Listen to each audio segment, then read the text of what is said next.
See on your screen. I see full live presentation mode, so you're good to go. It's good to go. Excellent. Thank you so much.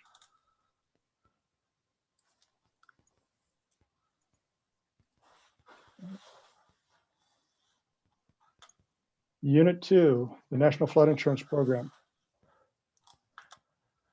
In this unit, it didn't advance, did it? Not yet. Yeah. Okay.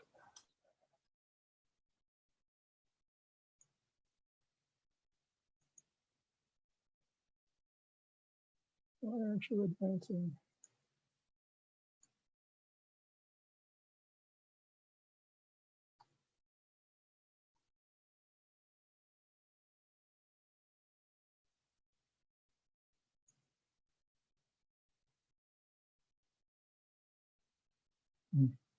One moment, please.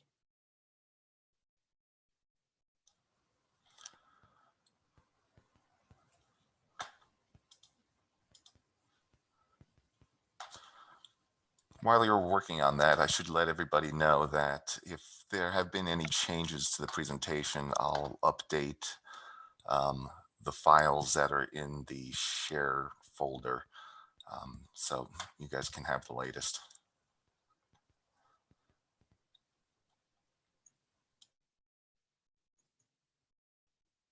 No, I can't.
I see the presentation, but has the slides on the left.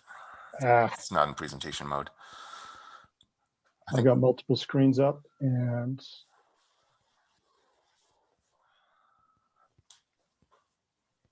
it is not cooperating. Try this.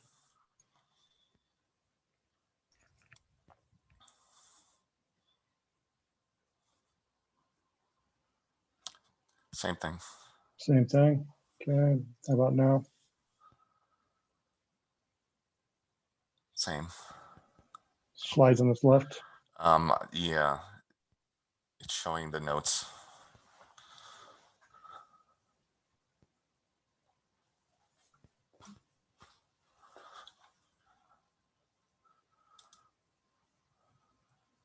If I can get it to advance.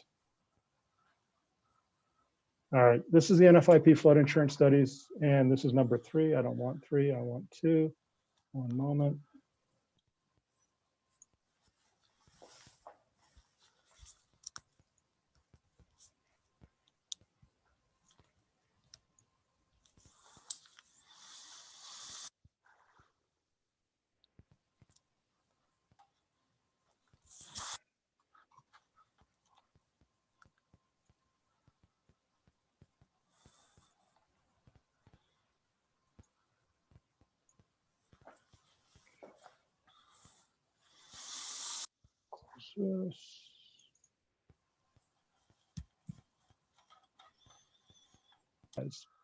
In 1993, the Mississippi breached the levee, as you see on the right.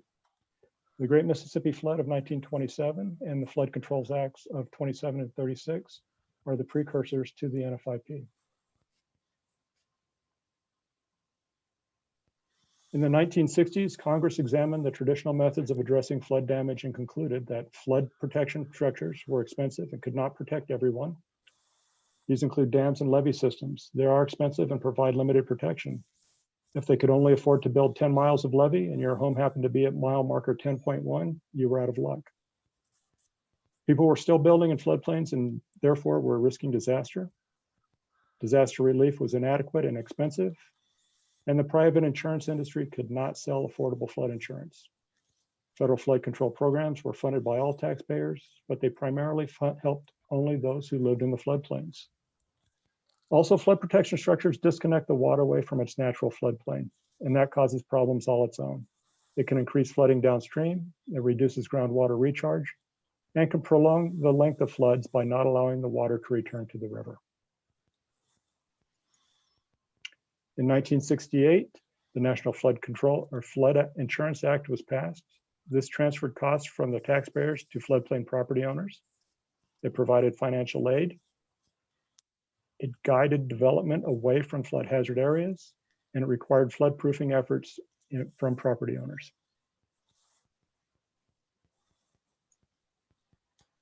In 1973, the Flood Disaster Protection Act was passed. This was passed because communities needed some encouragement to actually implement flood management or floodplain management.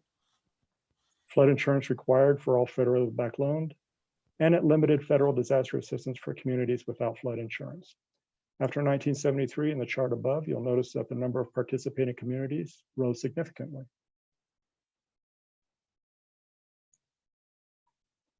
In 1994, the Flood Insurance Reform Act was passed.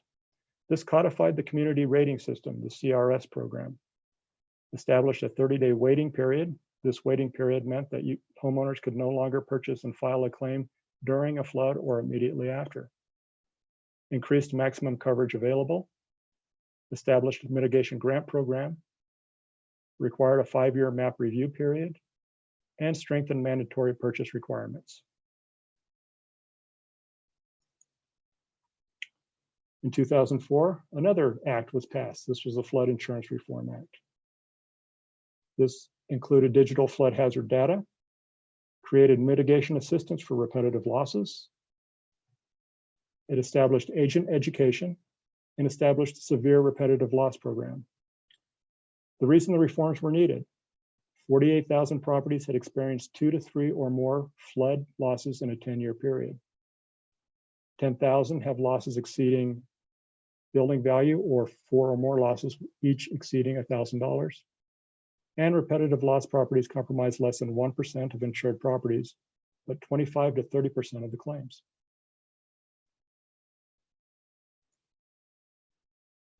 In 2012, the Biggert-Waters Flood Insurance Reform Act was passed. This was an attempt to make the NFIP more financially sustainable.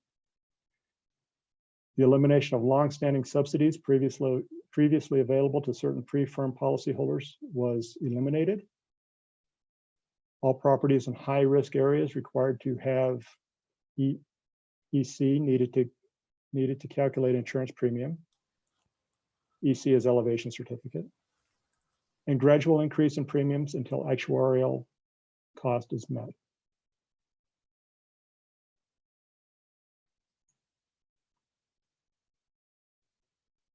The Homeowner Flood Insurance Affordability Act of 2014. This was passed because the Biggert-Waters Act of 2 years prior was unpopular.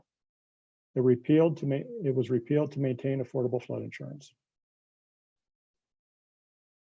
The 2014 Act repealed and modified the Biggert-Waters Act, lowers rate increases of Biggert-Waters, and prevents some future rate increases, and implements a surcharge on all policyholders. Provided refunds to policyholders from the Biggert-Water 12 rate increases, implemented new surcharges, and newly mapped and preferred risk rates at an 18% annual increase cap.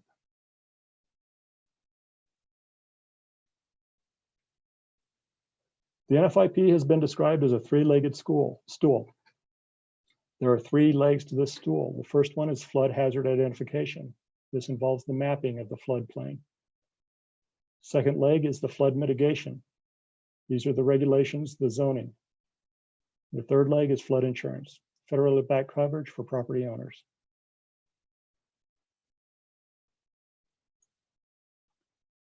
Why do we have floodplain maps?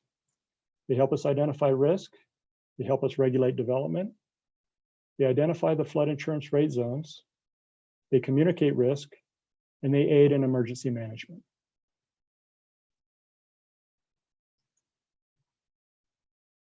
Why do we have floodplain regulations? We have them to protect people and property, to ensure federal insurance and disaster assistance dollars are available, to save tax dollars, to avoid liability and lawsuits, and to reduce future flood loss.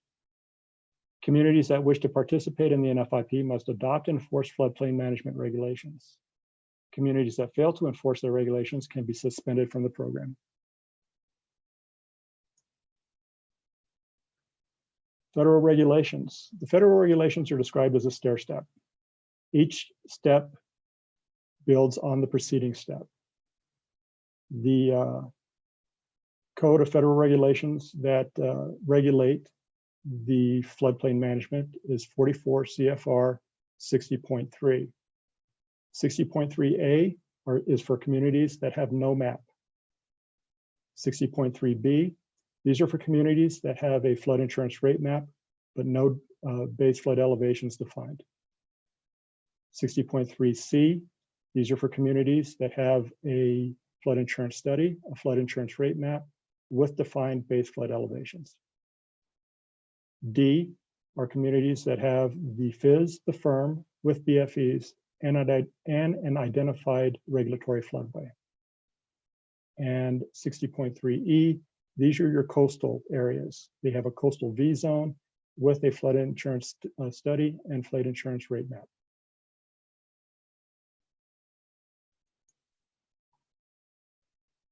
Insurance is available to all structures in participating communities, not just the ones in a regulatory floodplain. Premiums for post-firm buildings is based on the degree of flood protection provided. And premiums for pre-firm buildings are subsidized by the NFIP.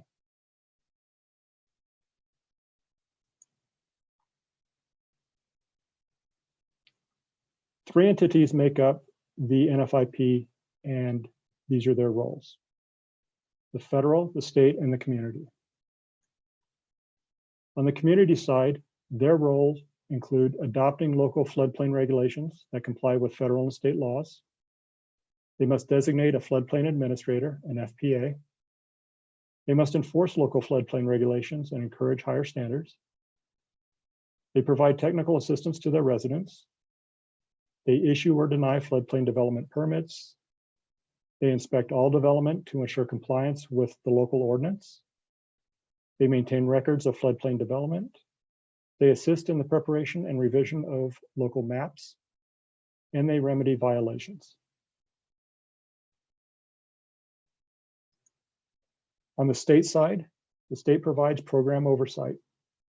They ensure that communities have the legal authority necessary to adopt and enforce regulations. They establish minimum state regulatory requirements consistent with the NFIP. They provide technical and specialized assistance to communities and other state agencies. They coordinate the activities of various state agencies that affect the NFIP. And they also establish a state coordinator, in which case ours is at the CWCB.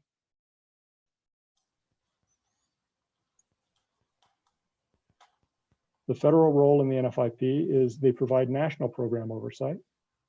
They produce the flood insurance studies and rate maps. They establish minimum floodplain development standards and requirements. They provide federal flood insurance. They administer the federal flood mitigation grant programs, and they provide information and training.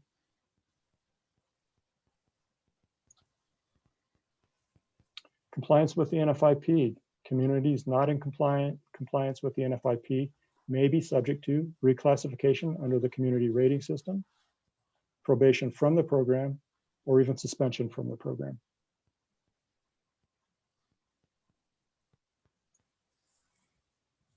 And there are consequences for communities that do not participate in the NFIP, in which cases no resident in that community will be able to purchase NFIP flood insurance. Existing flood insurance policies will not be renewed. No federal grants or loans for development may be made in flood hazard areas under programs administered by federal agencies. No federal disaster assistance may be provided to repair buildings located in flood hazard areas. No federal mortgage insurance or loan guarantees may be provided in flood hazard areas. And increased physical and financial exposure to flood losses can occur. At this time, I will stop my screen share and hand it back to Chris. Okay, I'm gonna try to unmute everybody. About setting them up like just with a not to exceed general services agreement on call for not to Okay. exceed 25. Okay, that was a mistake. Or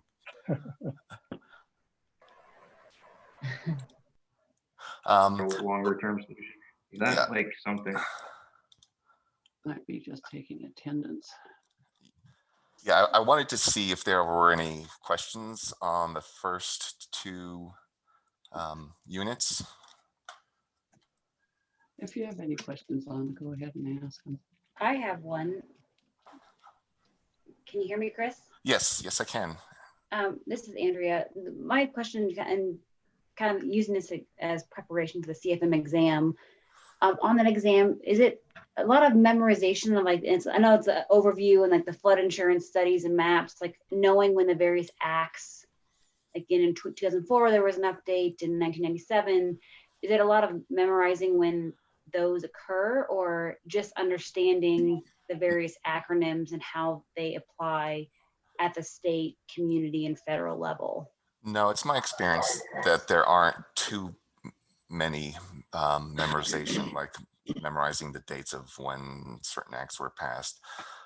It's more like practical knowledge of this of the type, like how are you going to apply the knowledge that is in that FEMA 480 to certain situations.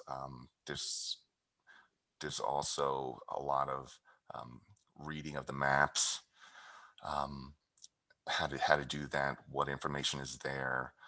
There's also like we'll go into this in Unit 4, but some questions on the elevation certificates and how to fill that out. So it's more like practical knowledge. Thank you.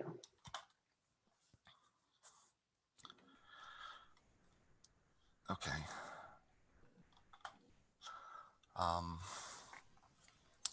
With that, I'm going to start number 3. Screen share. Okay. Share. Hi, Chris.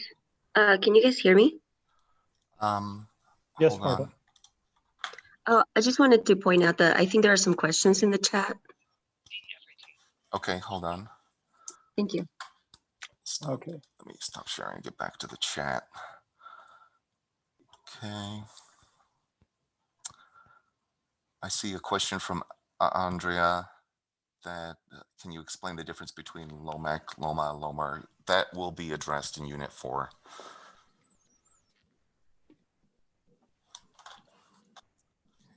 Back to what I was doing.